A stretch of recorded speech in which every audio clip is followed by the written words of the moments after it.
con los dos indicadores de hoy, Fausto, ayúdame a comprender la magnitud de la caída. Por caso en la industria, 11,5. Sí. Uno ve las placas, primero ve el gráfico, digamos la línea histórica, la secuencia, si la podemos ver, Vanina, y uno encuentra que efectivamente en el nivel de actividad económica, en la industria, hemos tenido a partir de mayo una caída que no ha cesado, cuya mayor expresión ha sido septiembre con el 11,5 que marcabas vos. Exactamente. Es la caída más importante en términos mensuales de los últimos 6 años. Si uno va al desagregado, encuentra que la industria, esto es la construcción. Quiero seguir con la industria, la otra placa que explicaba los sectores que más crecieron y los que menos. La baja es del 2,1 en el año. El 11,1 es una foto, la película es 2,1. Lo único que subió fueron metales básicas, 2,8. Sí. Todo el resto cayó. Mira, alimenticia, la industria en su conjunto, 3,2. Sector textil, 24,6 abajo. Papel y cartón, 8. Productos editoriales, 21,6. Producción de petróleo, 11%. Eso es petróleo procesado, es procesamiento de petróleo. Correcto. No extracción. No extracción. Donde ahí tenemos saltos. Sí, ahí subís. Vaca muerta lo demuestra. Caucho y plástico, 20 de caída. Mucho. Sustancias y productos químicos, 4,7. Sector automotriz, 15,7. Con ventas que se han desplomado 50% incluso en octubre, aunque parcialmente compensadas con un 4% de crecimiento en la exportación. Metalmecánica, lo padece, 20,5%. Y producción de minerales no metálicos, 3%. Básicamente industria minera. O sea que prácticamente todos los rubros a la baja y con caídas incluso por encima del promedio, naturalmente, para justificar el 11,5%. Sí. Sí, la industria, está buena la división esta por lo menos para entender cómo funciona la industria. La industria en realidad son 4 subsectores, o 5 en realidad si uno quisiera meter adentro.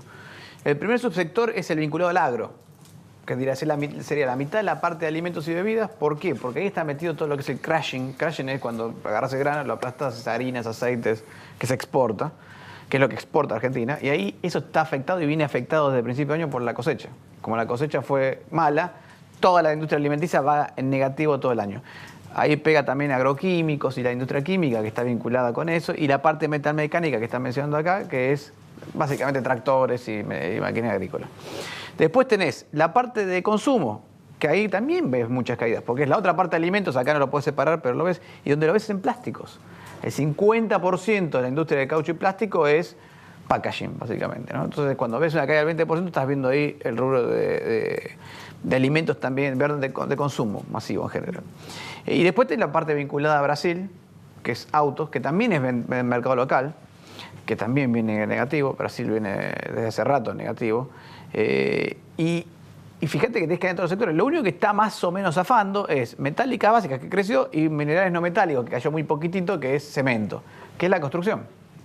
Pero todo lo demás viene negativo. O sea, todo lo que está vinculado al consumo y vinculado al agro, porque además se te cayó el agro, no tenés nada positivo en esto. ¿Qué es lo que uno podría esperar para los próximos meses? Es, bueno, el consumo va a seguir mal hasta el año que viene, probablemente. La parte del agro no, eso se va a empezar a recuperar, o sea que vas a empezar a ver que alimentos empiezan a mejorar, también agroquímicos, etc. Autos, habría que ver con Brasil si se empieza a recomponer un poquito. Yo creo que construcción y minerales no metálicos, que es cemento, es una forma fina de llamar al cemento y otros productos. Eso va a recomponerse a medida que entremos en año electoral. Vos sabés que la obra pública reactiva un poquito por ese lado, pero también debería empezar a reactivar la construcción privada, porque hoy los costos y los precios de los inmuebles han dado mucho espacio para construir, para hacer negocios. Hoy es negocio construir, decís. Y fíjate, en dólares, vos pensás que los inmuebles básicamente siguen estando en dólares. Pueden haber bajado 15%, siguen estando en dólares, pero los costos están en pesos y se desplomaron, en dólares hablando, ¿no?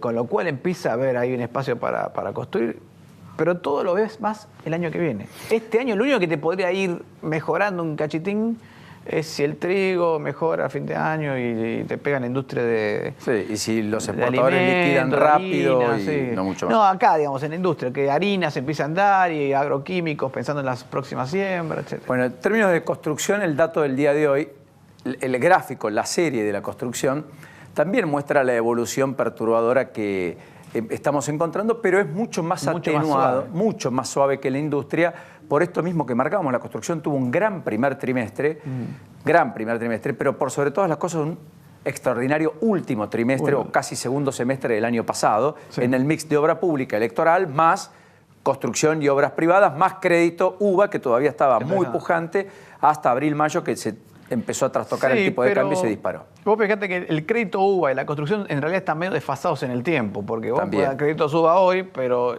yo para ponerme a construir me lleva 2 años hasta que yo te pueda dar un inmueble que pueda sacar crédito UVA, ¿no?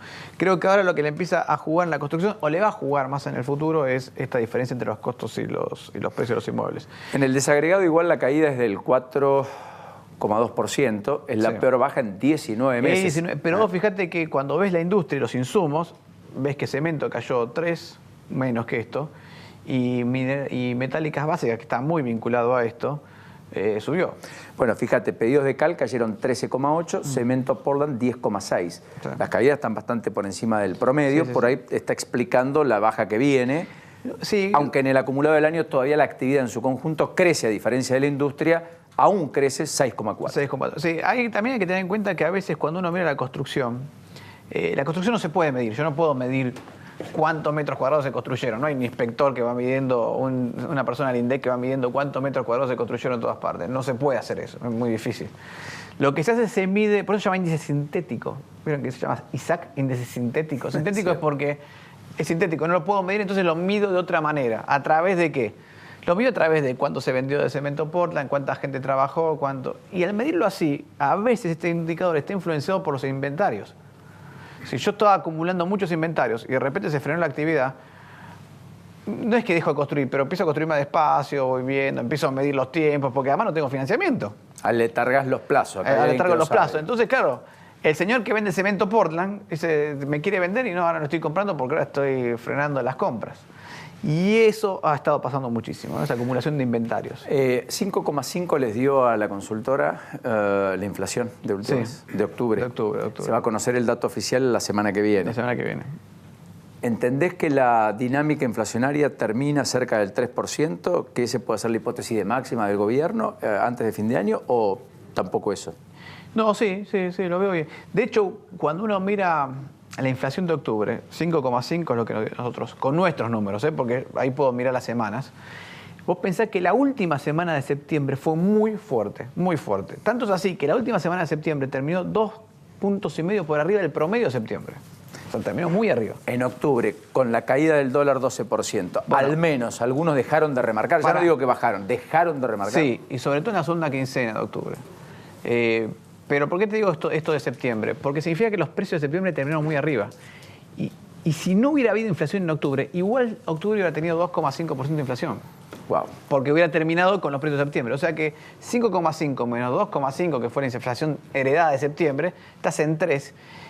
Y no es una inflación tan grave si tenés en cuenta que tuviste aumento de gas, tuviste aumento de nafta, tuviste aumento de prepagas, tuviste transporte, varias tarifas. Entonces, no fue un número tan malo el de octubre si uno lo empieza a desmenuzar pensando en noviembre.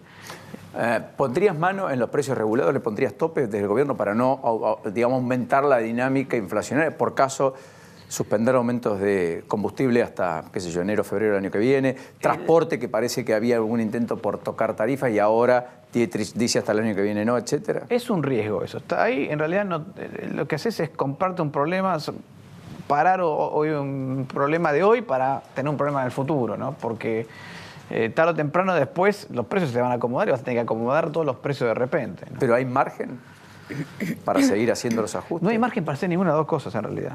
Es como decir, bueno, hagamos el margen de... ¿Tenés margen para seguir haciendo los ajustes? No, porque la situación social es bastante complicada, cayó mucho el salario real, etc.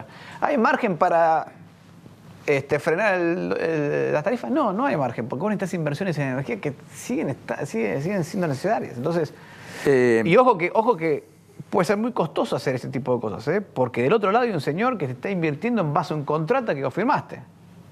Sí, y en el momento que vos le decís, rompo el contrato, no sabes dónde terminás. Somos campeones del mundo para eso. Bueno, pero así termina, así no fue. Entonces, por eso digo, no tenés margen para ninguna de las dos cosas y es por eso que el camino es muy... Este dólar planchado, entre comillas, en 36 más menos, más cerca de la banda de abajo que la de arriba, casi inimaginable. ¿Es un dólar quieto hasta el próximo rebote o que es un dólar donde el Banco Central puede ir ajustando la tasa de interés y en su defecto podríamos tener una tasa más razonable del 30 a 35 en el verano. Es un tema ese, porque, vamos a ponerlo así, si el Banco Central se enamora de este dólar al 36.70... Estamos fritos también. Y también porque fíjate que, un dato simple, el dólar si el dólar hubiera estado en 37 en agosto, hoy sería equivalente a 40 y algo. En 37 en agosto, ¿por qué? Porque tuviste inflación de 6,5 en septiembre, 5,5 en octubre, ya estás hablando de 11, 12 puntos de inflación. ¿Te está licuando la devaluación? Está licuando. Todavía no tanto, porque una cosa 18 a 36 tenés 100% de aumento, la inflación no fue tanto, fue el 40%. Pero no te puedes enamorar de eso, porque el riesgo es que un día se te dispare, ¿no? Entonces, creo que ir llevando el tipo de cambio hacia arriba, ahora está bien, entiendo que ahora el Banco Central lo que está tratando de hacer es calmar las aguas, todavía no sabe, puso la tasa muy alta, frenó la emisión monetaria, tiene todo agarrado con cadenas, ¿no? El costo es muy alto, ¿no? La cadena ahora, de pago, el sector productivo, etc. Sí, sí, pero lo que no sabe es si abrís la cadena y te queda todo donde está o se mueve, ¿no? Ese es el problema que tiene el Banco Central y le va a llevar un tiempo hasta asegurarse de que puede levantar el pie del freno y sacar el freno en la mano y que la cosa se quede calma, ¿no? Gracias, Fausto. De nada. Enorme placer de tenerte. Gracias igualmente.